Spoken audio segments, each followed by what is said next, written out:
Hey guys, it's Jeff. So I wanted to do another quick video for you. This one's on the Taurus line of firearms and whether they're good, whether they're bad, things to be aware of, things that you should consider if you're ever looking for a Taurus firearm. Coming up after this.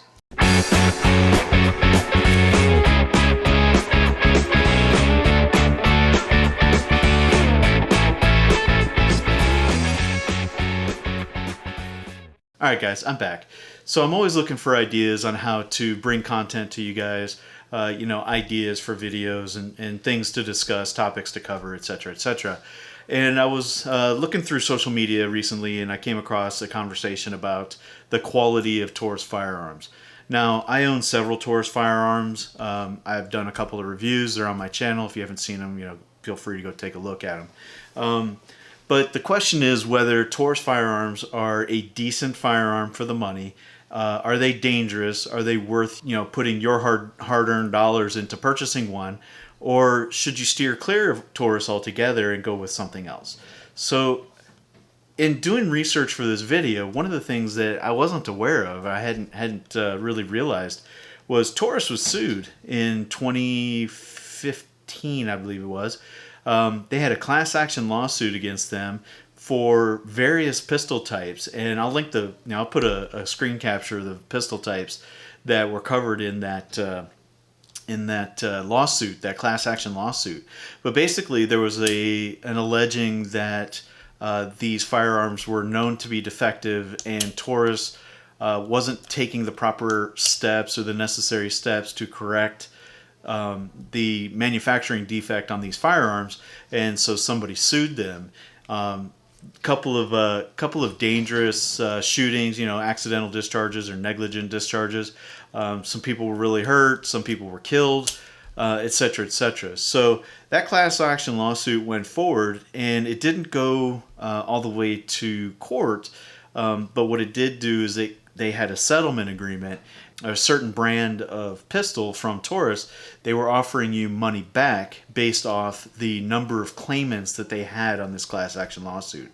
So I think it was up to $200 they were willing to give you back for your pistol, but you had to send your pistol back into Taurus to get your money back. Now, that, is a way of dealing with customers. That's not the way that I would expect a decent company to deal with their customers. However, they didn't admit fault in this class action lawsuit, so that probably led to the issues that they decided it would be better at least to fight it partially or part of the way through. So they did. They fought it. Instead of going to court, though, they settled, and this was the settlement agreement. So moving forward, I'm going to cover some pistols here. I'm going to, show them to you guys and talk about them. I have several different Taurus models, and I like these guns. Taurus bought Rossies. If you have a Rossi, you also have a Taurus, right? So Taurus started selling firearms in the United States in the late 60s, early 70s. And something that I didn't realize when I was researching for this video was that the same parent company that owned Taurus also owned Smith & Wesson. So when you look at some of their older models, this one's from 1982. This is the model, I believe it's 83. Yeah, this is the model 83 from Taurus. They were also being manufactured or identical to the Smith & Wessons. So you look at these early model revolvers and you say, well, those Tauruses are copying Smith & Wesson. Well, they were both owned by the same company. I was never aware of that. So at any rate, they've had a lot of success throughout the years. A lot of people are familiar with the fact that they make the PT-92 very similar to the Beretta M9, and the reason that they're so similar is they bought all of the dies and manufacturing capabilities when a contract with the government of Brazil ended, and Taurus picked up all the manufacturing rights. So they let, when Beretta moved out of Brazil, they left all their manufacturing information, all their manufacturing plans behind, and Taurus was able to modify them slightly and start selling them under their own brand. So a lot of people complained about, Taurus sucks and Taurus is not that good and it's not as good as an M9. I think that's arguable. I think that these guns are very well built. I think they've got good construction. I think they've got some nice improvements in the design and engineering I've mentioned before in another video.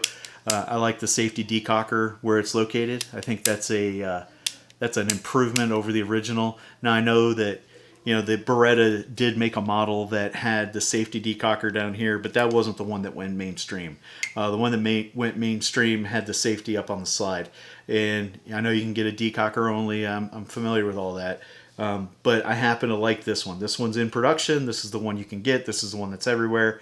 And of the two, between the Beretta M9 or 92FS or the PT92 from Taurus, I prefer this one. Now I have both, but I prefer this one.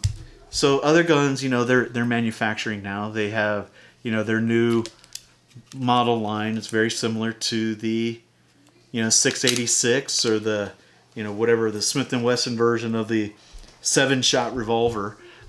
So anyway, the point of this is are Tauruses junk? Are they bad guns?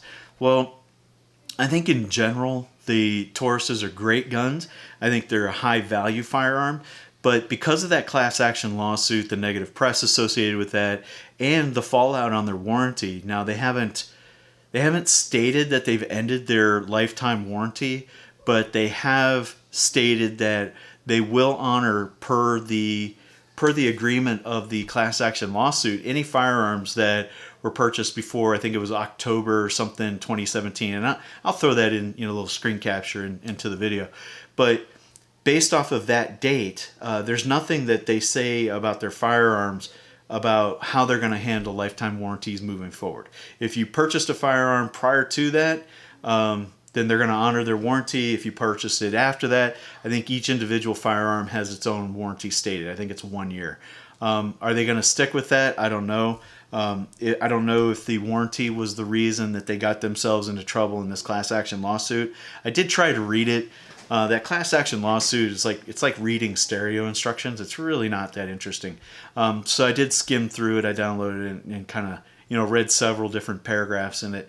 But basically the end all be all of it is, if you have one of the firearms, I think it's 9 firearms, if you have one of their 9 firearms, Millenniums, the PT, I think it's the 40, the 9, that were put out, say, 15 or so in the last 15 years, that basically they're polymer pistols.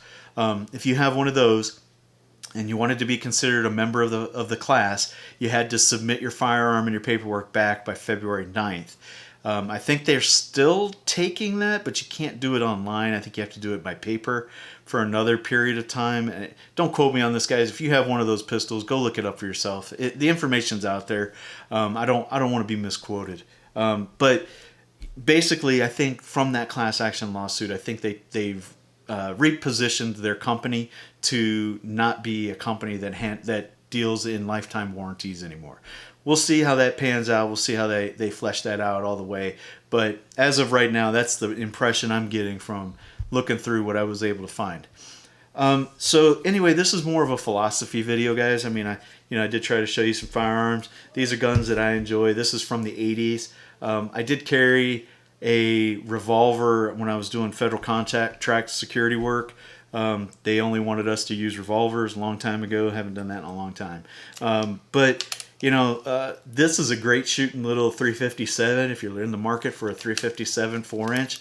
This has got 7 rounds, adjustable sights. I've done a video on this one as well. Ported barrel, stainless steel, takes the Hogue grips. Really comfortable to shoot. Not a lot of felt recoil, even with the full power 357 Magnum rounds.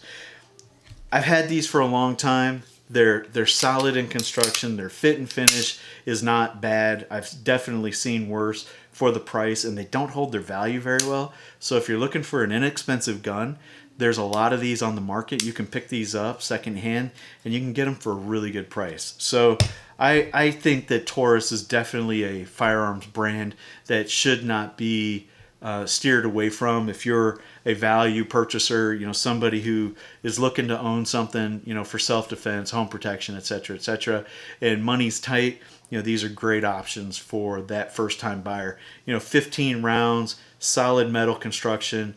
You know, this is going to last probably your lifetime and your kids' lifetimes as well. Nothing wrong with them.